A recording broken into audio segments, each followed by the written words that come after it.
ایک مرتبہ حضرت عبداللہ ابن مسعود رضی اللہ تعالی عنہ پروقار اور پرسکون انداز میں تشریف فرما تھے، اور صحابہ اکرام اور تابعین رضوان اللہ تعالی علیہم اجمعین کی ایک جماعت آپ کے آس پاس تشریف فرما تھی۔ آپ رضی اللہ تعالی عنہ لوگوں کو نادر اور انوکھے واقعات سنا رہے تھے۔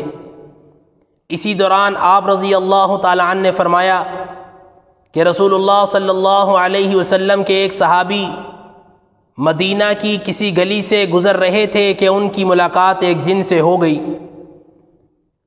اس جن نے ان صحابی رضی اللہ تعالی عنہ کو کشتی کی دعوت دی، چنانچہ ان دونوں کے درمیان کشتی ہوئی تو صحابی رضی اللہ تعالی عنہ نے اس جن کو بچھاڑ دیا۔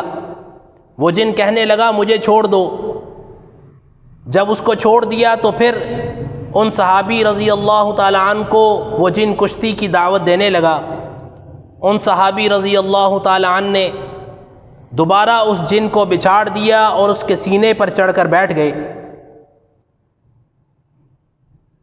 اور اس سے کہنے لگے کہ تم مجھے کوئی اور مخلوق معلوم ہوتے ہو، چونکہ تمہارا جسم بہت لاغر اور کمزور ہے اور ہاتھ پاؤں بھی صحیح نہیں۔ وہ جن کہنے لگا بالکل میں جنوں میں سے ہوں۔ وہ صحابی اس سے کہنے لگے کہ میں تمہیں اس وقت تک نہیں چھوڑوں گا جب تک کہ تم مجھے وہ دعا نہ بتا دو جس کے پڑھنے کی وجہ سے ہم تمہارے اثر سے محفوظ رہ سکیں۔ وہ جن کہنے لگا وہ آیت الکرسی ہے۔